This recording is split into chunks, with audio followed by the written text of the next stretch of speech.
मध्य प्रदेश के लिए आज का दिन ऐतिहासिक है। मोहन सरकार की कैबिनेट ने समान नागरिक संहिता यानी यूसीसी विधेयक 2026 के ड्राफ्ट को अपनी मंजूरी दे दी है। इस फैसले के साथ ही प्रदेश में यूसीसी लागू करने की दिशा में सरकार ने बड़ा कदम बढ़ा दिया है। अब 20 जुलाई 2026 से शुरू होने वाले विधानसभा के मानसून सत्र में इसे सदन में पेश किया जाएगा। अगर विधानसभा से इसे मंजूरी मिलती है तो मध्य प्रदेश समान नागरिक संहिता लागू करने वाले राज्यों की सूची में शामिल हो जाएगा। कैबिनेट से यूसीसी विधेयक के मसौदों को मंजूरी मिलने के बाद मुख्यमंत्री डॉक्टर मोहन यादव ने इसे एमपी के लिए ऐतिहासिक कदम बताया है।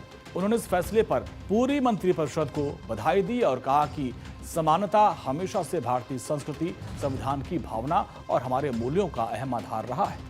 मुख्यमंत्री ने कहा कि समान नागरिक संहिता का ड्राफ्ट बिल समाज के सभी वर्गों के सुझाव के साथ तैयार किया गया है और समाज के ज्यादातर लोगों ने इसका समर्थन किया है। ये आदिवासी समुदाय को छोड़कर समाज के सभी वर्गों पर लागू होगा। पुरुषों के लिए शादी की उम्र 21 साल और महिलाओं के लिए 18 साल है। यूसीसी के तहत शादी का रजिस्ट्रेशन जरूरी होगा। मुझे इस बात की प्रसन्नता है, 70 साल के इतिहास में ये युगांतकारी क्षण है जिसकी साक्षी 8.5 करोड़ जनता बन रही है। जब हम मध्य प्रदेश की धरती पर समान अधिकार, समान अवसर, समान नागरिक, समान न्याय के स्वर्णिम चतुर्भुज के उदय की तरफ बढ़ रहे हैं। आज मध्य प्रदेश की कैबिनेट ने समान नागरिक संहिता विधेयक 2026 को सहर्ष सर्वानुमति से स्वीकृति प्रदान की है। मैं हमारे सभी माननीय मंत्रिमंडल के साथियों के साथ आप सबको भी बधाई देना चाहूँगा।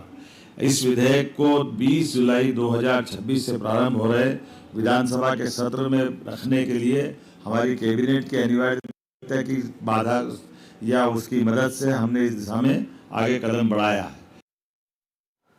मध्य प्रदेश के यूनिफॉर्म सिविल कोड का ड्राफ्ट तैयार करने के लिए सरकार ने एक बड़ी टीम बनाई थी। कमेटी थी जिसमें प्रमुख थी सुप्रीम कोर्ट के रिटायर्ड जज रंजना प्रकाश देसाई और इस कमेटी ने हाल ही में मुख्यमंत्री को अपनी रिपोर्ट सौंपी, जिसमें सुझाव दिया गया कि अनुसूचित जनजाति यानी आदिवासियों को भी इस यूसीसी के दायरे से बाहर रखा जाए।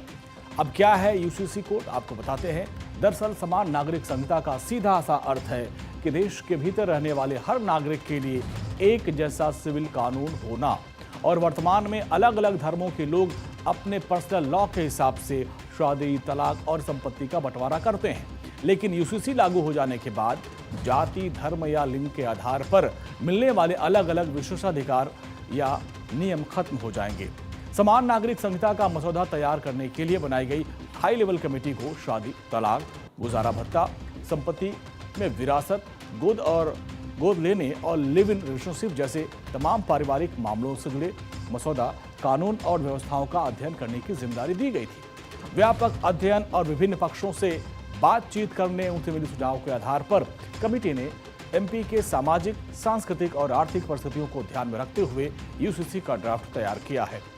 अब सरकार के मुताबिक ड्राफ्ट तैयार करते समय यह सुनिश्चित किया गया कि महिलाओं और पुरुषों के लिए समान अधिकारों को बढ़ावा मिले, विभिन्न सामुदायिक और धार्मिक परंपराओं की रीति रिवाज का सम्मान किया जाए और किसी की सांस्कृतिक पहचान पर अनावश्यक असर न पड़े और संविधान के प्रावधानों और सार्वजनिक हित को पूरी तरीके से ध्यान में रखा गया है।